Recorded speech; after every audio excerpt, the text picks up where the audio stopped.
Hello and welcome to Season 3, Episode 38 of Conservation Conversations with BirdLife South Africa. I'm your host, Melissa Whitecross, coming to you live from Johannesburg. All of our shows are recorded and available on YouTube, so if you have to miss out because of load shedding, you can always catch up later. Tonight, we are extremely excited to partner with Jacana Media and Sappi to bring you a conservation conversation with difference, a launch of the revised edition of the Sappi Tree Spotting Lowveld guide. But before we get to the launch, just a reminder that you can communicate with us using the chat and Q&A feeds in Zoom or the comment feed on Facebook Live. And we'll be sure to answer these questions at the end of tonight's webinar. We are on all major social media channels, and you can use the hashtag Conservation Conversations to let us know what you think of tonight's show. But as always, a big thank you to the generous contributors towards our webinars. You've helped us to keep these free for all to learn and enjoy.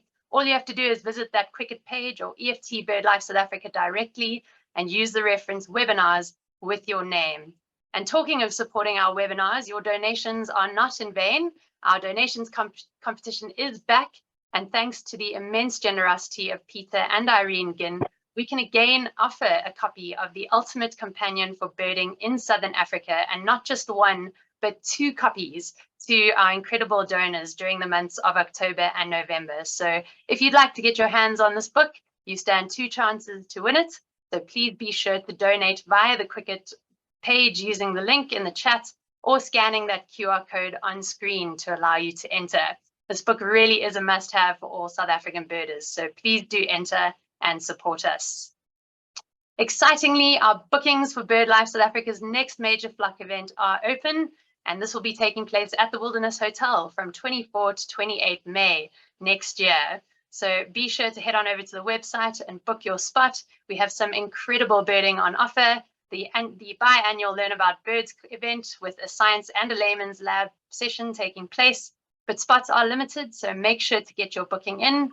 BirdLife South Africa's AGM will also be taking place on the Saturday, followed by a lunch. So do join us. It's going to be a fantastic gathering of all of the bird-minded people around South Africa. We'll be talking all things birds, conservation, and birding. So come and join us in Wilderness next year. And tonight, one lucky viewer stands the chance to win a copy of our new edition of Jacana Media and Sappi's Tree Spotting in the Lowveld. So do stay tuned tonight, and it might just be you. But on to tonight's main event, we are extremely excited to have Val Thomas joining us this evening. Val is qualified with a BSc OT from WITS in 1964. Her passion and enthusiasm for integrated wildlife in South Africa led to the establishment of Jacana Education with her husband, Peter Thomas, who I believe is around and tuning in. Publications were produced that presented a wide spectrum of scientific material in an understandable form to a larger citizen audience. The Sappi Tree Spotting series was a definitive life changer for Val, as she could focus intensively on her new love for trees. She realized the immense challenges that ordinary people face in identifying trees, and this gave birth to her conservation commitment that without identification and recognition, you cannot name trees. Without a name, you cannot love anything, and without love, you will not conserve. This then led to the development of both the Tree App South Africa, Trees Botanical SA, and Bird Pro, which were launched to a wide range of the South African public. In essence, Val's working life for the past 30 years was founded on the initial generous sponsorship from Sappi. The reprint of Sappi Tree Spotting, with Sappi's support, is a new milestone in Val's long, very fortunate career with tree discovery and conservation as its primary heartbeat. Sappi can be proud of the thousands of general citizens who now consider themselves tree conservers through their discoveries. And a massive thank you to Jacana Media as well for the opportunity to partner with them on this launch. It's great to have Val on Conservation Conversations with us this evening. And before I officially allow Val to welcome herself onto the show, just a big hello to CEO Mark Anderson, BirdLife South Africa's CEO, who absolutely needs no introduction to this platform. But Mark, it's always good to have you with us, and thanks for joining us in this conversation this evening. I know you and Val go way back, and it's certainly going to be a lovely chat among friends. So Val, would you like to say good evening to the audience? And I will give you our first question after that. Thank you, Melissa. wonderful to be here, saying hello to anybody out there that I know well, and to all of those who are supporting BirdLife and supporting Sappi and supporting Jacana with the book. This is such a fabulous opportunity. And thank you for that introduction. You said all the thank yous that come from my heart of what trees and Sappi have meant to me over the years. So thank you for that profound introduction. Thank you. Absolutely. We couldn't do it without our amazing sponsors. So always good to see the big corporates stepping up. But Val, I think just to kick us off, I'd love to know what first drew you towards botany, and in particular, this absolute passion that you've made your life's mission around trees and conservation of trees. Well, it really started with birds. I happened to go to Morani and I saw a Jacana step onto a lily leaf, and it was immediate, instant love. And that's why that publishing company was called Jacana. I didn't know a lot about wildlife at the time. And at some stage, my mother-in-law gave me a copy of Meg Palgrave's huge tomb. And I remember sitting with my daughters in the Mopani veld up near Mopani Camp in Kruger. And after a long, long time, looking at all the trees that were around me, I decided it was a Bohemia galpini because it was a butterfly leaf. And of course, it wasn't. It was a Mopani. So my start was not auspicious. And that led to me understanding just how very difficult it was. So it's been a long journey and a wonderful journey. I've loved every minute of the way. Fantastic. Yeah, I've always had a fondness for Mopani trees. I did my honors on them back in the day. Oh, wow. Such an incredible tree, but certainly those Bohemia galpinis with their beautiful orange flowers, far more charismatic than the Mopani, one would argue. Yeah. But I think that's such a great story, and I agree with you. Even from a birding perspective, one can get tripped up so easily, and it can really put people off. What have you done with your book to really try and bridge that gap to help this new range of citizen scientists create that gateway with such a wonderful tool to enter into tree identification and understanding the basics of trees? Well, what I became aware of is that something like Palgrave, the most wonderful resource we've got. We're such a lucky country that we have this absolutely incredible resource and all the other books. But the issue really is that there's so many indigenous trees in South Africa. And for a beginner, it's just impossible to even know where to start. And I was lucky that I was working in Kruger at the time. We worked with their scientists on their mapping. And Jacana produced the first ecozone map for Kruger, which was a very big effort, but got us in touch with the scientists. And slowly, I think the message that came through to me was the only way one could conquer this vast number of indigenous trees was to look for the right tree in the right place. If you try to take Palgrave and you try to take, let's just start with Kruger because it's the Lowveld book, you're looking at 500 odd trees, you're just not going to win.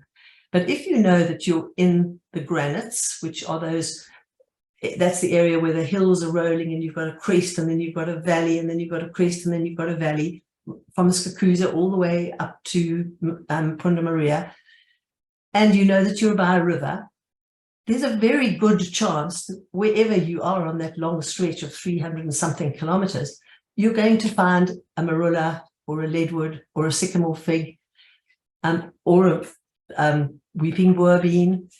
And if you start with that knowledge, those are trees that actually look quite different once you're given the features of those trees.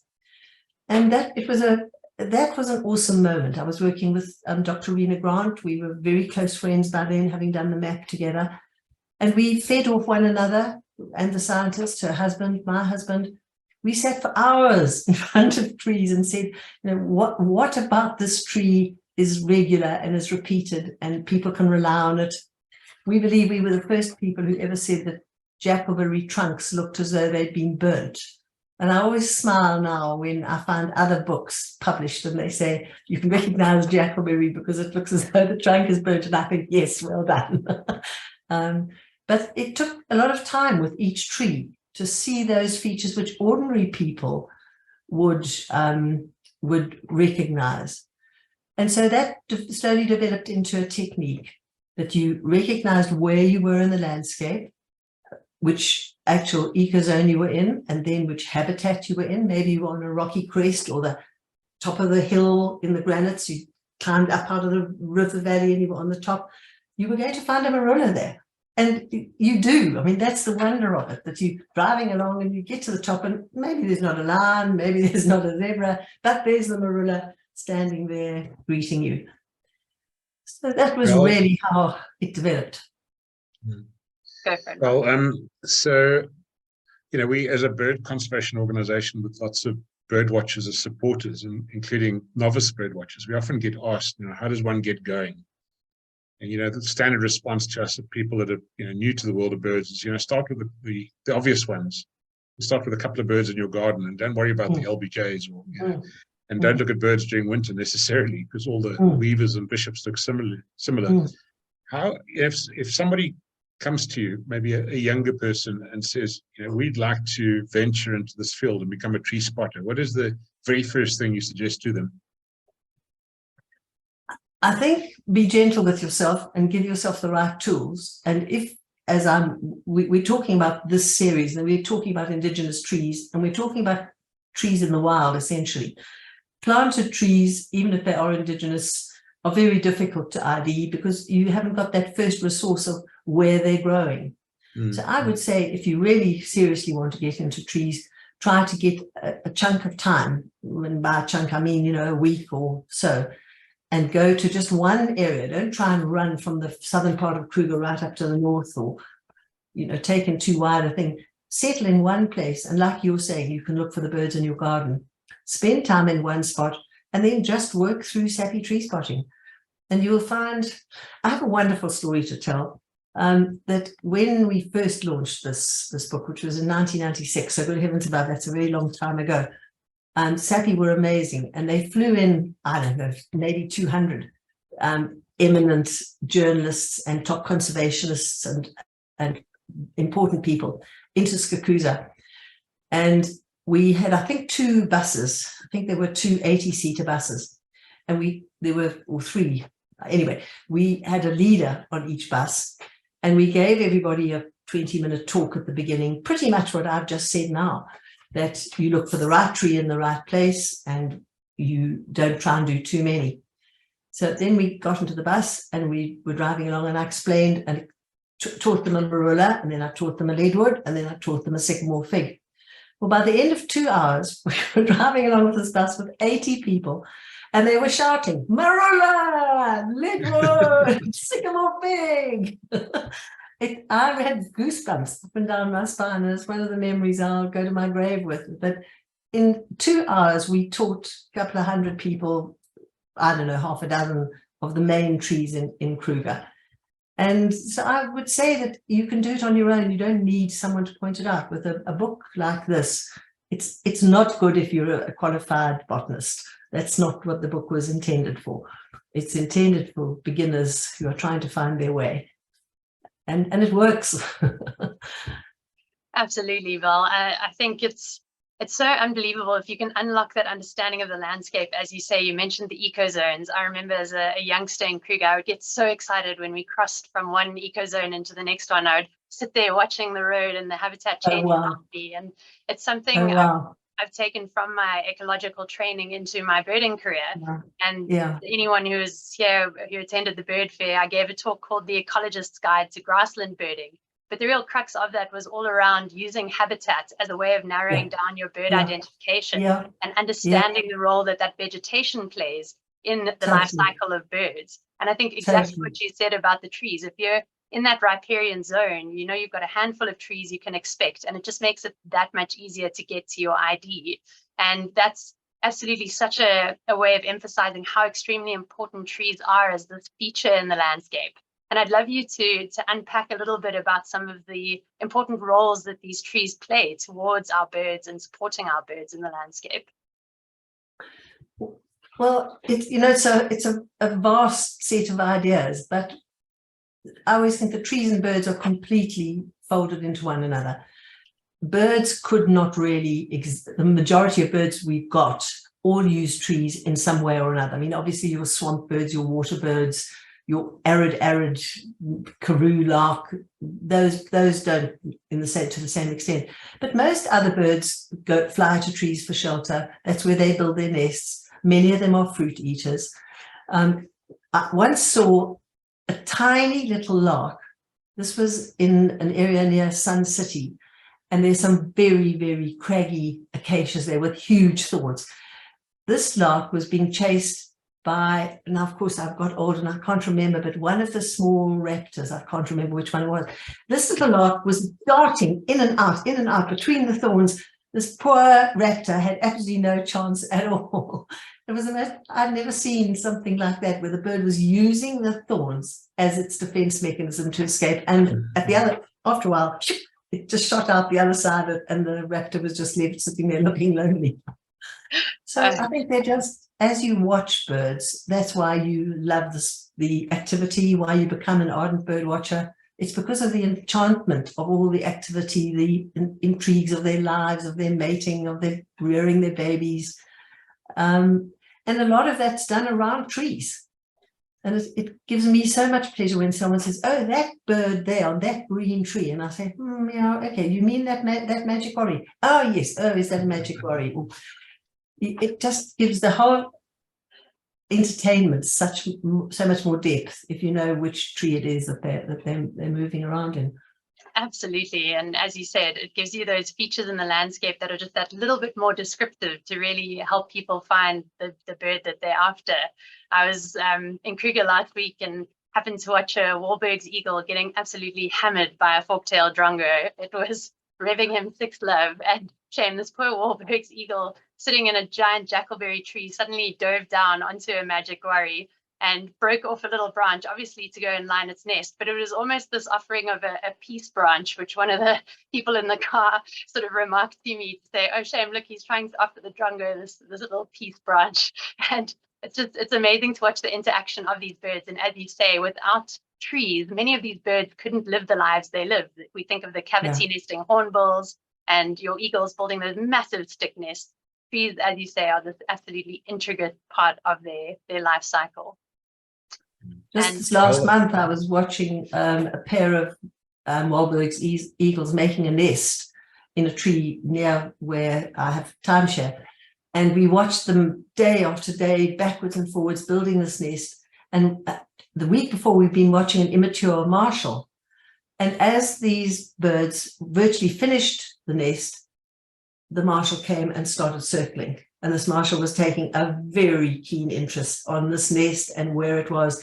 And our hearts just sank. We thought, he's lining up already. He knows there's a baby going to be there and he can just come and... anyway, so the tree was meant to give protection, but I'm not sure it was going to be enough protection to keep that marshal at bay. Very interesting. Fabulous. Absolutely. Mark, did you want to chip in there? Yes. Well, so Tanya and I have had the fortune of spending time with you in the field. Bendekwa a couple of years ago, and recently this year in Kruger on one of the wilderness trails. And your love for trees is kind of infectious. And when we came back from a morning out, and we brought a leaf or two for you to identify and look at as well. It was, we really enjoyed just sitting with you and just watching the expressions on your face, and seeing the pleasure you have of being able to use your app to identify the species as well, and you did so correctly every time. Thank but you. one of the discussions we had is about how others can learn to love trees as you do, and as Melissa and I do, and like many people love birds, and that's a challenge for us, because birds are relatively easy, I suppose, because they're colorful and they're charismatic and they're noisy, but it's not necessarily the case for trees. And this is the discussion you and I've had over the last couple of years as well. And I think it's one of the challenges we've given ourselves is, how are we going to change the attitudes of people for them to love trees as well as they do other components of our country's biodiversity? Yes, you've thrown me right into the heart and soul of what I've been thinking about, preparing myself for this chat now and wondering what people are interested in hearing. I mean, I'm happy to talk now till tomorrow, but I did want to try and choose the important things. And I asked myself that very question because, as you say, we've discussed it. And I think that in essence, one's looking at a very interesting dynamic. Birds are active, doing things, and they're doing the kind of living things we understand. They're mating, they're eating, they're sleeping, they're protecting their young. So intrinsically deep inside ourselves, those are things we understand. And so although every bird species is the same, so every time you see a lilac-breasted roller, well, you know, so what? I've seen them 100 times before. So it's not so much the lilac-breasted roller that's shouting at us, it's the activity, it's the spread of the wings, the colors, swooping down to pick up an insect on the pathway. Trees are different. You almost need to reach that point where you start to understand the immensity of trees and the totally extraordinary role that they've played for humans. I happen to have quite a deep spiritual belief that we carry within us the genes of earlier people, and we've got memories that sort of go back a long way. And one of the things that intrigues me about trees is that because stones, rocks don't deteriorate, and because iron doesn't deteriorate, we've looked back on our history and we call ourselves the Iron Age people, or the late Iron Age people, or the Stone Age people. But really, I believe the truth of it is that our entire civilization was probably initially started with wood. But of course, there's no evidence, because wood doesn't last all these millions or hundreds of thousands of years. I really believe the very first thing that led to our civilization was when we became bipedal and someone picked up a stick and they used it as a tool, either to dig out ants or to clop their neighbor on the head to take the woman away, or for what, reach up and knock down some fruit. And so then just became this incredible relationship with trees for weapons, for food, for medicines, for shelter, for vehicles, for utensils, ultimately for boats, for musical instruments. I mean, any part of our living that we do, you can think how trees played a part. I think a lot of my own deep passion for this is that we are so fortunate here in South Africa, and particularly, you know, the Lowveld is the epitome of it. This is where, not here, obviously it was further north in Africa, but essentially here in Africa, we are aware of and can get in touch with virtually the identical circumstances that our earliest forefathers and foremothers experienced. These were the snakes, these were the lions, these were the leadwoods, these were the sycamore figs. Obviously, you know, a couple of 100,000 years back. And it's the only place on this whole planet where you can immerse yourself and say, this is what it was like to be a mother raising a child in this landscape with these threats, this heat, this food. I find that deeply, deeply intriguing. And so when I'm communicating, and you've identified how passionate I am, when I'm out in the landscape, for me, the trees are giving me the story of the origins of humans, of the whole evolution of what this planet has had in the period when humans have been around it. And I think that ultimately it's that kind of thing that makes trees intriguing. Trees don't mate, they don't reproduce, they're always there. Once you know the leadwood's there, it's going to be there next time. So it's about deeper and subtler things of the relationship with the animals, the relationship with the birds, the insects. There's a lizard going up, you know, where's it going to, what's it doing? And then about this deeper relationship with humans that goes back so long, all our medicines from local communities. And I think once you start getting in touch with those feelings and that awareness, it just becomes automatic. You want to know their names, because if you don't know their names, how can you know what role? You don't know if it's a hardwood or a softwood, if it's an edible fruit or not an edible fruit. You just get driven to find out more about the depth that they have played in our lives. Was that too long a speech? Thinking as you were speaking, Val, you know, you say, you know, you've seen one lilac-breasted roller, the next one will be the same, but it's not the same for plants. You know, every tree will be different. You know, I can't tell one lilac-breasted roller from, well, be able to tell one from another necessarily. Absolutely. It's a distinct feature, but you know, every single tree is different. And that's of course part of the terrible challenge of it. That's why it's so hard for people, because it's in the minutiae of the detail of the leaves, basically, and the fruit and the flowers. And so it is a challenge for people. And I think it's a different headspace. It's not so much a photograph, a visual thing of pink or blue or green. It's almost intellectually understanding what the components are of the tree. So I think it's going to appeal to slightly different personalities. I think that's one of the things. I think in a funny way, birds are more fun.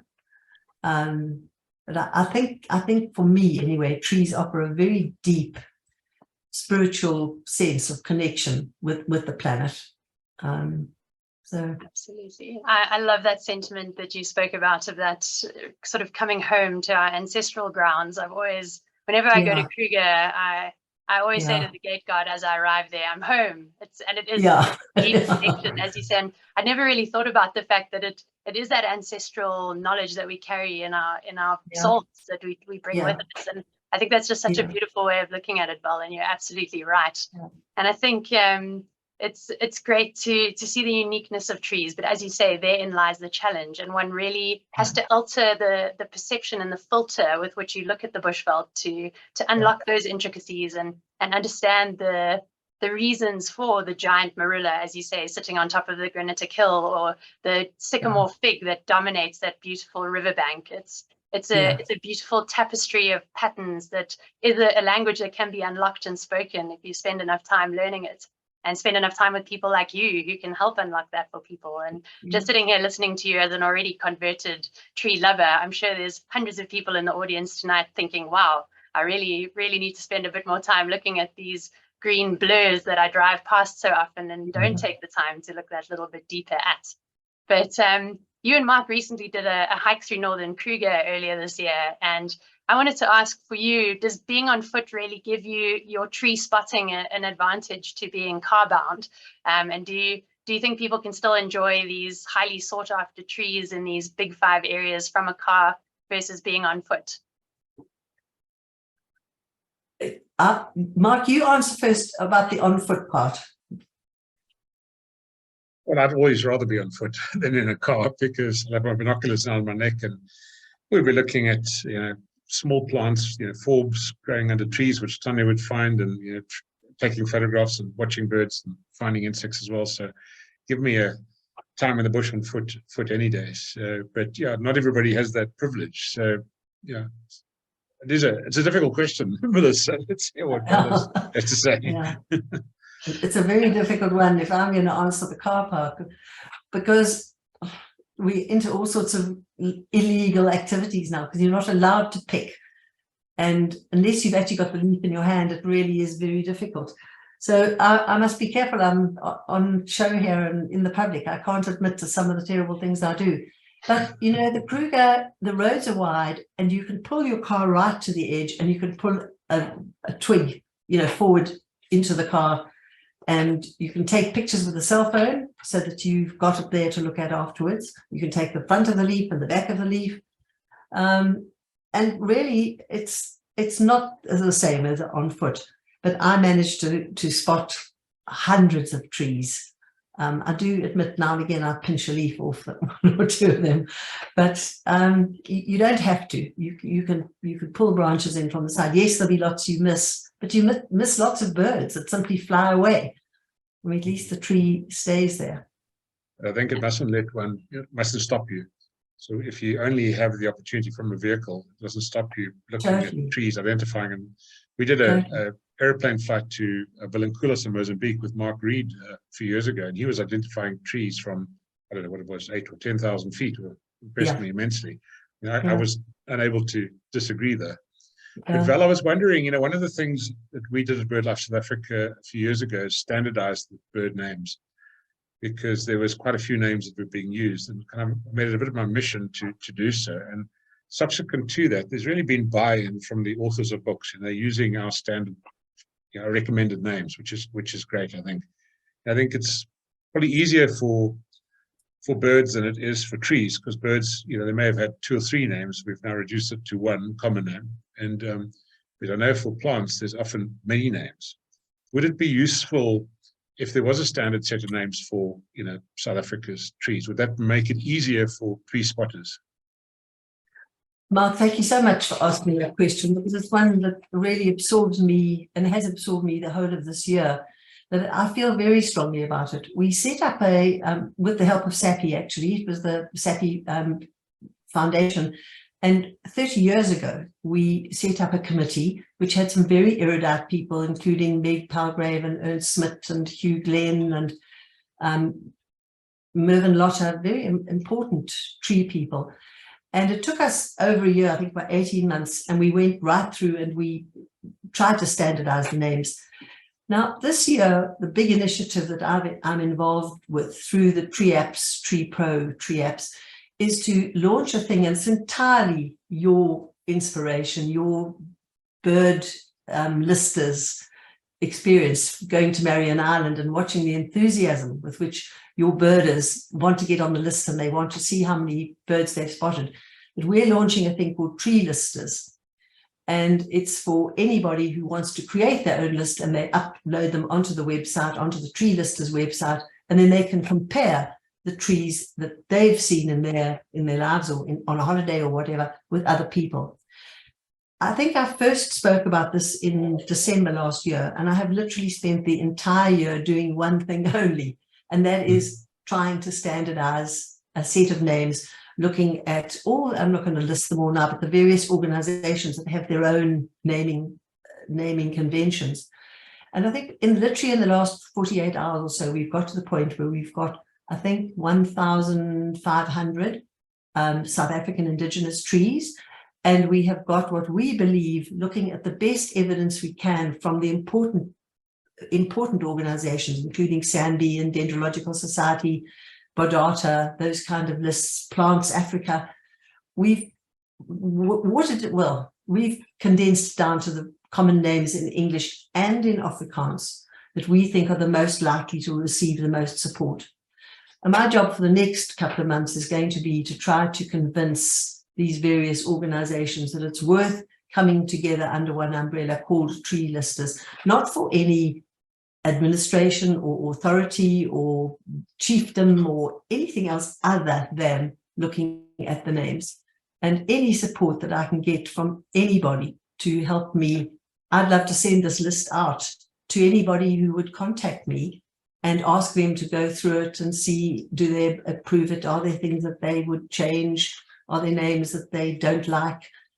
But it's a massive undertaking, but it needs somebody to look at trees and say, without the names being cemented, we just are never going to win this battle of getting conservation of trees in the forefront where it can be supported by businesses putting funds in. It's just all too disparate, and there's not a central core. What you're doing in bird life for birds is incredible. It's immense. It's immeasurable. And we just don't have that coordination in trees, sadly. But perhaps Tree Listers can make that happen.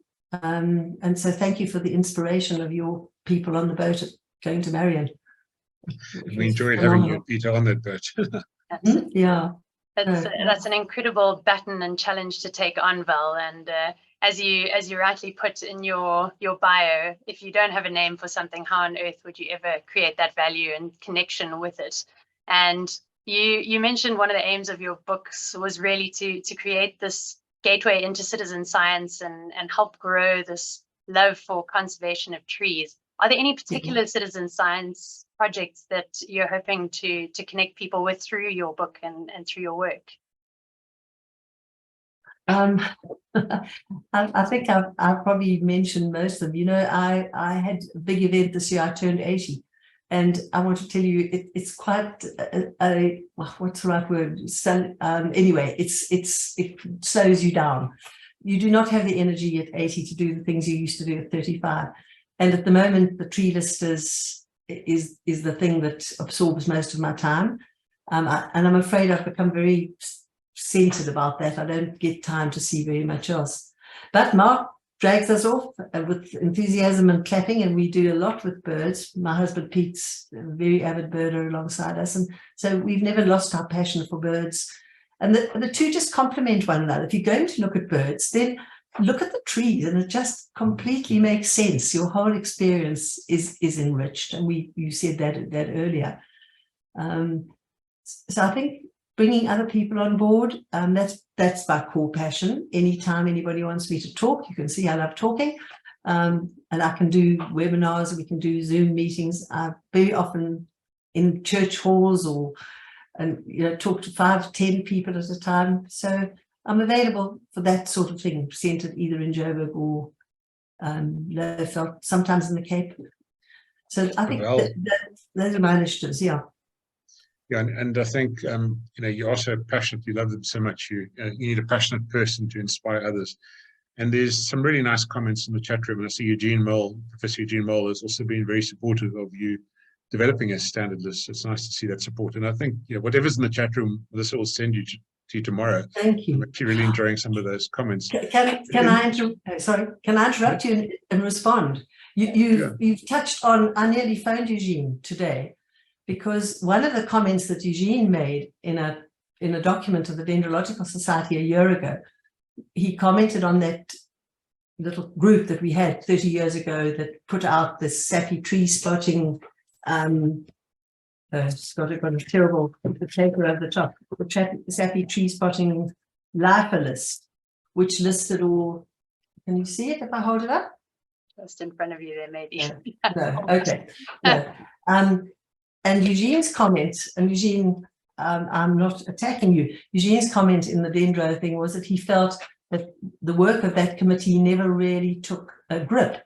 Now, you're going to think I'm making this up, but last night I sat and I went through the current Dendrological Society list of trees that grow above 3 meters in South Africa and are within our boundaries, this 1,500 I mentioned. And Eugene, I'm so happy to tell you that only 10% of the Dendrological Society's trees are not based on the work of that committee 30 years ago. And I was bowled over. I rushed through to my husband and I said, Eugene was wrong. Eugene was wrong. The work 30 years ago yes, there are a lot that aren't the same, but the core of it really is we have edged closer. There's still a long way to go, but it's something that I am, very, very intrigued with. Sorry, Mark, I interrupted you. I was going to change the subject a little bit, because I see at the beginning, before Melissa got us going, people were adding comments in the chat room about their favorite trees. And I know that so many people in the audience would like to know which is your favorite tree. So maybe preempting a question, we'll get to the end of this interview. But you know what? I have 12 grandchildren and I have a favorite grandchild. And it's the grandchild I'm talking to or holding or sitting with or having a meal with. That's my favorite grandchild. And trees are the same. I cannot ever say I've got a favorite tree, because it's wherever I am, there's something. You can't ever see a baobab without getting a thrill. I don't mind how many leadwoods I see on a game drive. Everyone, as Melissa said a few minutes ago, everyone is different, or you said every single one is different in its shape. And wow, how can it hold those enormous branches? And we know how heavy leadwoods are, and they somehow support this incredible weight for centuries. And then you'll see a little, as Melissa said, Bihenia galpini with its little orange flowers and a sunbird coming down, and you're in trance. I'm afraid, no, I don't have a favorite tree. I like your answer. Well, I also, I suppose, have a few, but I must admit I have a soft spot for camel thorns, because we spent 24 years living in the semi-arid parts of the country, and camel thorns are particularly special. Sometimes it's the only tree that's growing in some of those dry river beds. And they're just so important to so much other life. So I do have a soft spot. I don't like the tampans, one often finds below them, but the sand tampans, but the camel thorns are an amazing tree. And also they, in the arid parts, the sort of nesting site of, my favorite birds, vultures, white-backed vultures, and leopard-faced vultures. Yeah. So you see now, as you talk, I'm busy saying yes. I also love them. They're wonderful trees. The favorite tree that's in front of you. Well, trees present this amazing concept around time. And you mentioned you recently turned 80. I know this book was first published in 1997. That's 25 odd years ago. Time is a very, very interesting thing to think about when we think of the life of a tree, something like a baobab, which can go into the thousands of years and see so much in its lifespan and contribute to the lives of so many things.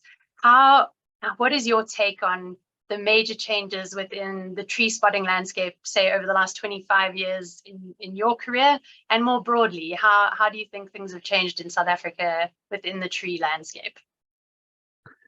I'm not even going to talk about well, I should say the elephant in the room. The old terrible chestnuts. The climate change is, horrific and terrifying, beyond comprehension. And elephants themselves in the reserves are perhaps the very worst nightmare that some of us are facing when we see the damage that is done. And I don't know what the answer is, because we want to preserve elephants and conserve as well. So on that level, I think it's climate change that worries me, and it's elephants that worry me even more. I do think that there is a change. I can remember one of the first times in Kruger when I was sitting by the side of the road and a combi pulled up, filled with the whole family, mummy, daddy, aunties, uncles, grannies. And I leaned out the window and I sort of held up the Sappi Tree Spotting book and I said, I'm looking at trees. There was a snort and a laughter, and the entire combi burst into laughter. Just looking at trees. And they drove away, and you could still hear the laughter sort of peeling out of the windows. And I have to say, I don't find that happens nearly as often now. People nod and they say, well done, what's this tree called? So yeah, I think there's a growing awareness that some people are interested in trees, and people often ask me which app I'm using or which book I'm looking at. So I think it's creeping in, not nearly fast enough for me. But I think that all of these, just the promotion for birds, trees get mentioned, and this awareness of wildlife, and the work you're doing, Mark, it's all hoeing the ground for the next generation. Once people are tired of the same old birds, they start becoming tree spotters. Well, thanks for giving me credit, but I don't deserve it. We have an incredible team, one at BirdLife South Africa, and one of the incredible women in the organization is Melissa. So I have the easy job, they have the difficult job, and they do all the hard work. But talking about teams, Val, you and your husband Peter are also a formidable team, and you complement each other so well, and you work so well together. And I've always admired how well you two get on. But he can also get a bit of credit for what you've managed to achieve over the years, can he not? Oh, massively on every single front. I mean, he supports me. We're driving along and we're getting to the destination on time, and he's tired. He's been driving for 7 hours. And I say, stop. And reverse. And I don't say please, or I just say reverse. And then we find a Lycium cinerarium, which is a tiny little spiny thing with little tiny purple flowers. I can see the look on his face. This is hardly a baobab or a leadwood. And I got so excited. So he's been absolutely wonderful. We believe we've driven, well, it can't be true, but 75% of the roads in South Africa, that we don't think there's a gap of more than about 150 kilometers between places that we've traveled over since the very first Sappi Tree Spotting Lowveld, when we began this journey of trees. We have scoured the whole countryside, and that in itself has been the most immense privilege. And that Peter and I do walking with him as well, when him and his brother went in Kruger a few months ago. So I see my friend Jonathan Stacey, I'm not sure what part of the world Jonathan finds himself at the moment. He said we need a bumper sticker similar to the one we have for bird watchers, saying we tree watching, So, yeah. So maybe something like I actually have one. It says trees rock.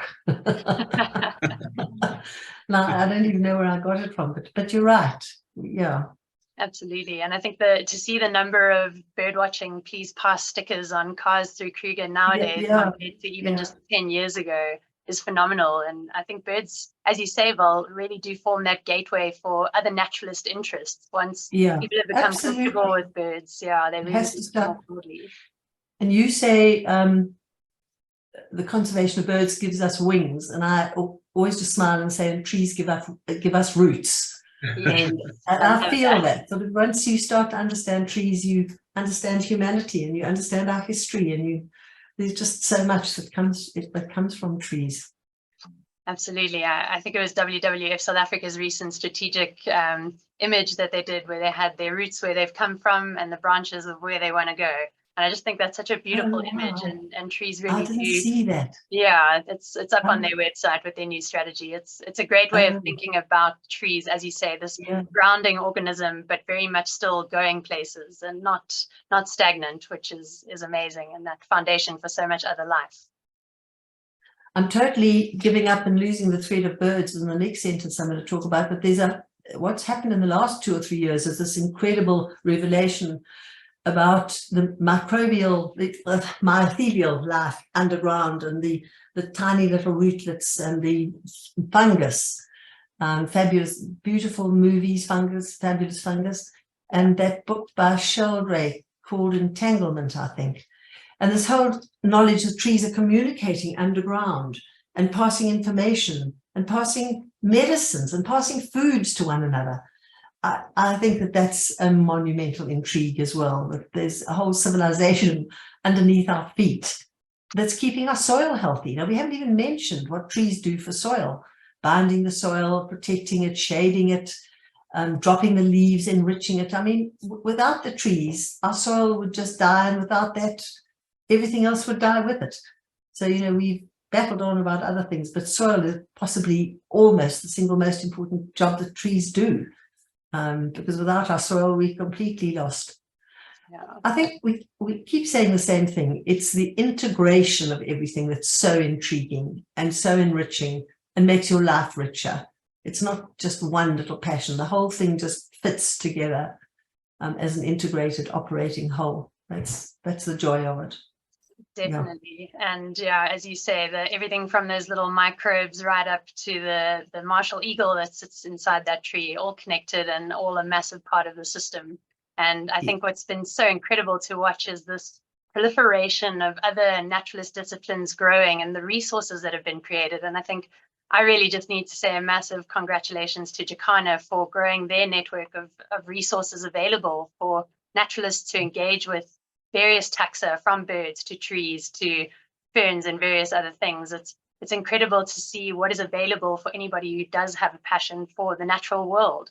I mean, you can just about find any book on any type of creature or taxa that you could wish in this country. We are so blessed, and without the likes of Jacana Media, that wouldn't be possible. We think of other African countries that don't have resources like that. We are truly blessed here in South Africa.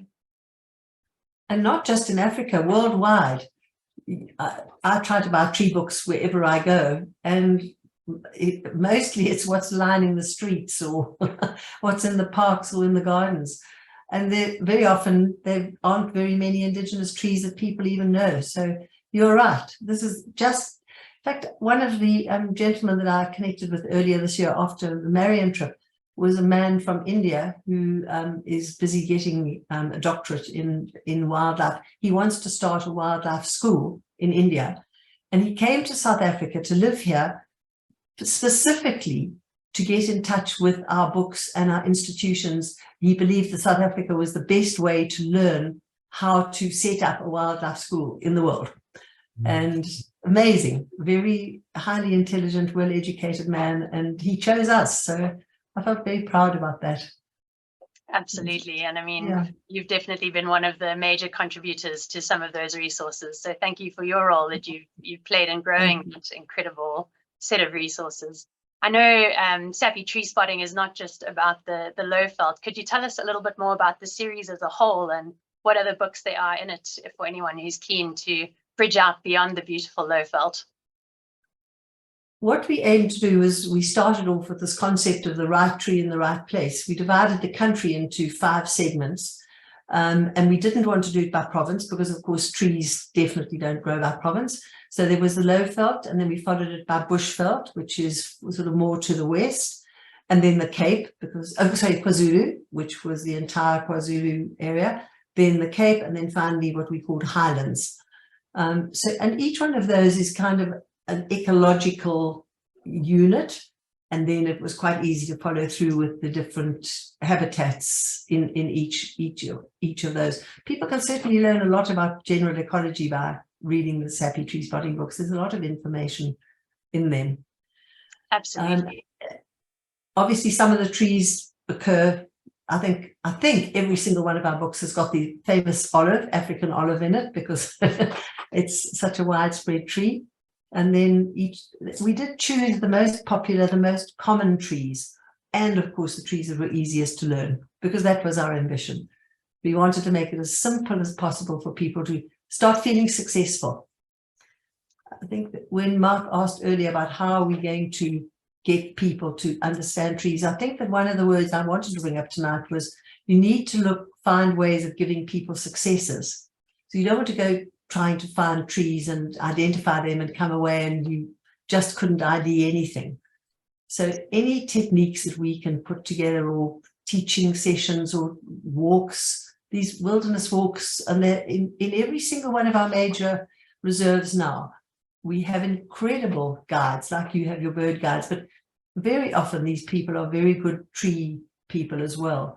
And I think that's a wonderful, wonderful way to get very quick knowledge and that sense of success under your belt. Because as soon as you're successful, then you want to know more and you want to learn the next one and go on the next walk, spend the next weekend somewhere. So, yeah, Well, absolutely. we have a lot of support from Jacana, and your publisher Carol Brummel is in the webinar, and she's posted a message in the chat room. I thought maybe I could read it to you and you can respond to it. And we do, Carol, appreciate all the support you give us. And Carol and I have actually been exchanging emails about another subject the last day or so. But Carol says it would be wonderful, Val, if you could share the seasonally striking info that is in the book that helps one access the flowers, pod, bark, and therefore the trees more easily. Quite right. Carol said, please have the book on hand so that you can browse through it and remember everything. One of the features of the Sappi Tree Spotting series is that in each book we choose the top 3, 4, 5, 6 trees that you just cannot miss. So when you're in the Lowveld, then obviously it's the baobab and the leadwood, the ones we've been mentioning. And when you're in the Cape, it's the barboom and Cape chestnut. And so in each place, there are these top trees that you find. Then we've got, exactly as Carol says, the seasonally striking, because you're not going to find what Melissa mentioned, the lovely deep red flowers of the weeping boerbean at any time except September, October. So if you're there in September, October, then that's one of the seasonally striking ones. If you're there a little bit earlier, you'll have the bright, bright red flowers. In fact, in the top right-hand corner of the screen, there's the incredible red flower of the sausage tree with its big wide open face in the picture of the cover of the Sappi Tree Spotting book. So and I mentioned the Cape chestnut, incredibly pretty pink flowers. As we drive down to Plettenberg Bay in the towards December, and you go over these deep valleys in the sort of garden route area, and you just see this incredible umbrella of bright pink flowers. So in the Cape book, that's what is features, so that at least you can expect it and look out for it if you're there in that month or that period of time in that season. You'll find those. And then another big feature of the book is we run the whole book by habitats. So there'll be a section of what can you expect to find in a riverine area? What can you expect to find, as we did when we were at the launch and the bus full of people were shouting marula. We were at the top of a crest of a granite hill. And as we say, there's the marula standing there and on the top of the crest. And you'll quickly learn a marula that way. So they're rocky outcrops, they're rivers, and they're river valleys where the soil rushes down with the water after rain, and it carries the nutrients, the dead leaves, and they slowly collect in the bottom of the valley. So you get a nutrient-rich valley, and now you get things like acacias and completely different trees from the marula at the top. So the whole Sappi Tree Spotting is broken down into these habitats, and then you can look at the habitats and you can learn the trees from that.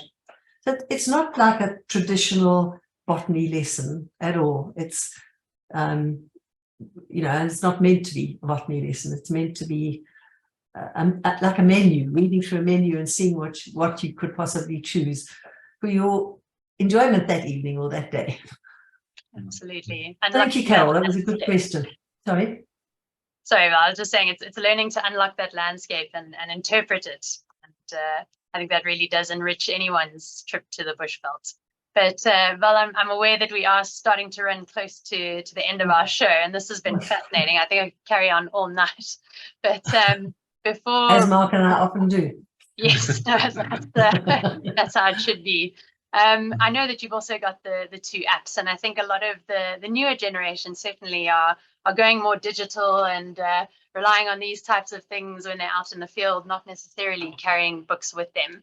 And we know that you have been very integral in the Tree app and the Bird Pro app. Do you want to tell us a little bit about your journey into transitioning from being a book author to more of an app developer, and how you enjoyed that, and how you've applied it in your own work? Well, it almost goes straight back to that first story I told you of how difficult it was in the beginning to even get a toe into it. You know, how could I have thought a Mapani was a Bohemia Galpini? And it's just inaccessible. And many, many years ago, long before apps started, I actually started a computer program of sorting. I'll never forget my secretary at the time sat with the Palgraves, which is hugely thick. And she had the job of going through and listing every tree that said it had a pinky red leaf stalk. And that was my first list, was what has a pinky red leaf stalk.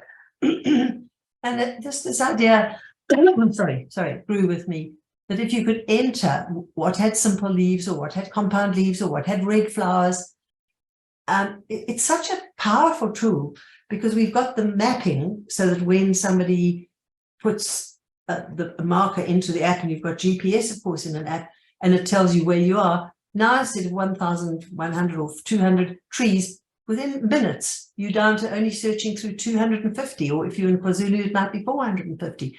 So the immensity of the task just condenses very quickly. And then as you enter simple leaves or red flowers, the number just gets smaller and smaller. It's a very, very exciting way.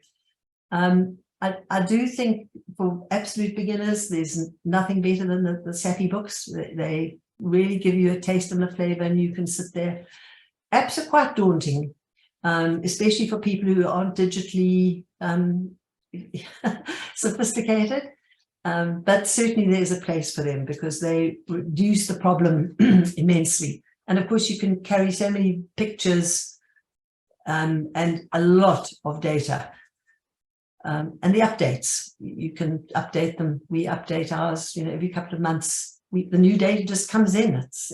Well, it doesn't just come in. We work at it, but there really is a place for books still, and there's a very big place in the future for apps. So thank you for asking. No, absolutely. And I must say, I've always been a fan of the pages. I do love sitting down and paging through a real book. This is the original edition, and it's good to get those pages in hand. But certainly when I'm out in the bush, I do appreciate being able to just quickly scroll and work those electronic, as you say, you can carry a whole library with you in one tiny device, providing your battery lasts, which is fantastic.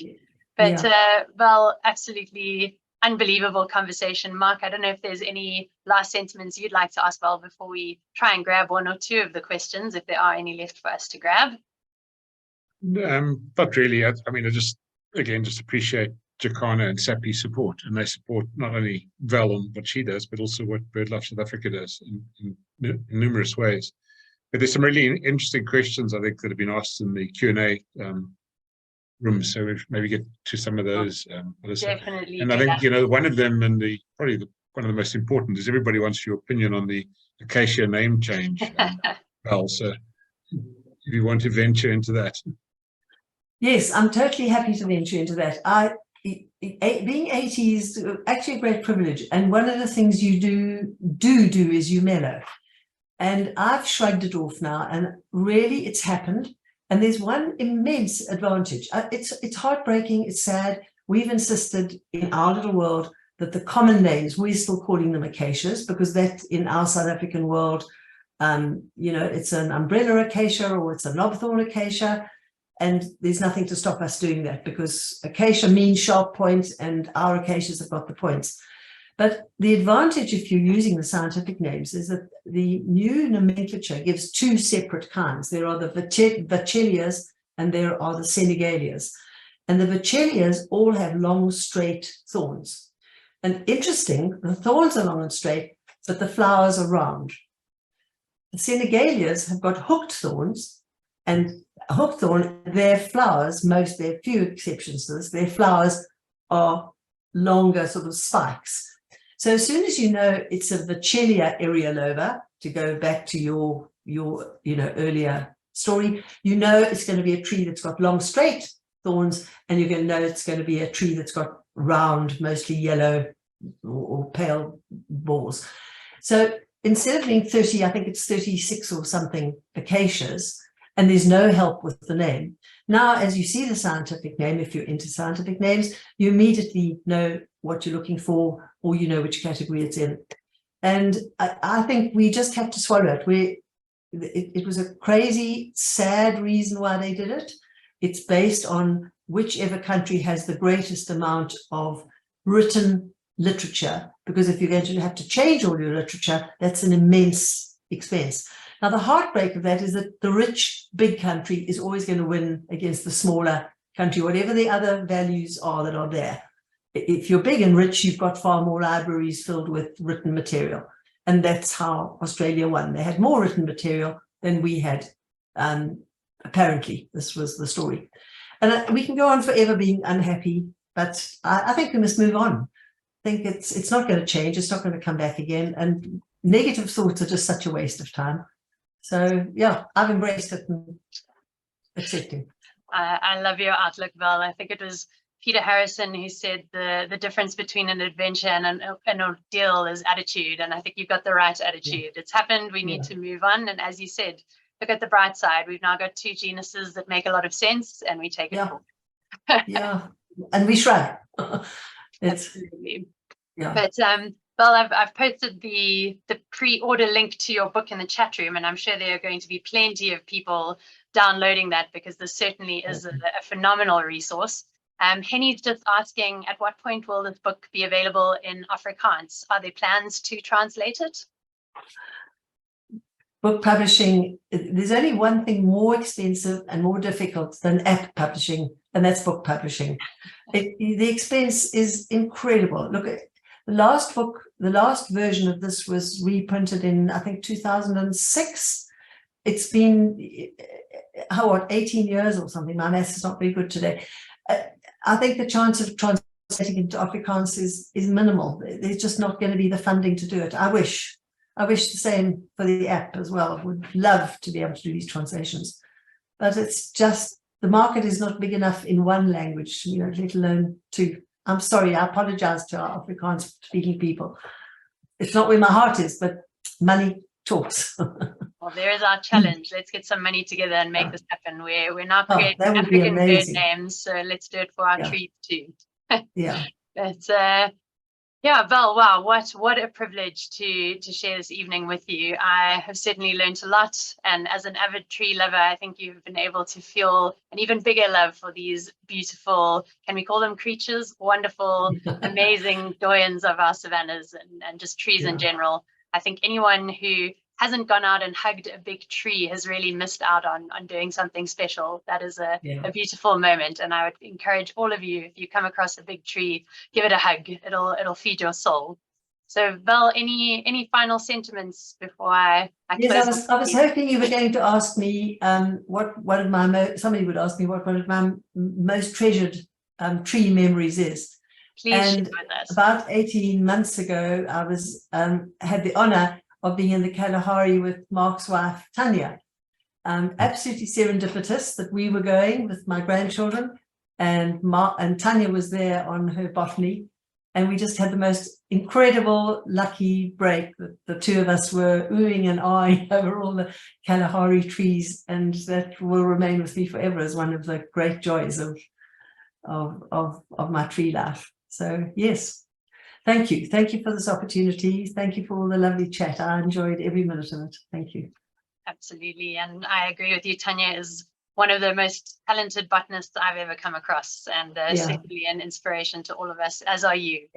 Mark, any last closing words from you before I close off tonight's show? Well, I know that during that trip in the Kalahari, Val, Tanya enjoyed the dinner with you and Peter. So it was mutual, because I think you're an absolute inspiration to be outdoors with, and I hope that we have many more opportunities going forward, because I mean, hope there's never a quiet moment. It starts as we get on the game vehicle or we go for a walk, and it ends late at night when we've decided that's the last bottle of wine for the evening. And all our secrets, Mark. And I think, Val, that the way to get people enthusiastic is to have them spend time with inspirational people like you. Thank you. Yeah, I think people that have spent time with you are very privileged. And thank you.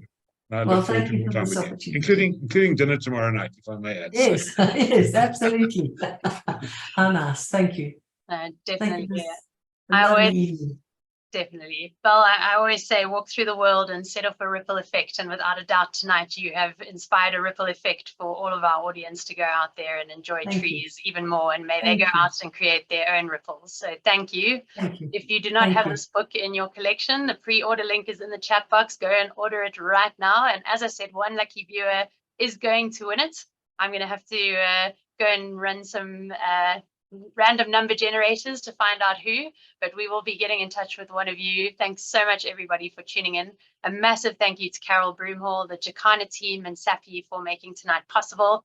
It's always fantastic to partner with Jacana on these book launches, and always wonderful to have them join Conservation Conversations with BirdLife South Africa. So without further ado, I'm going to share our closing slides and invite everybody to join us next week. We are going to be talking about the ostrich journal that BirdLife South Africa has produced for a number of years, an incredible resource for ornithology in South Africa. And Dr. Alan Lee will be here together with Lester Isaacs to talk all about our scientific journal, where it's come from, where it's at the moment, and where we plan to take it.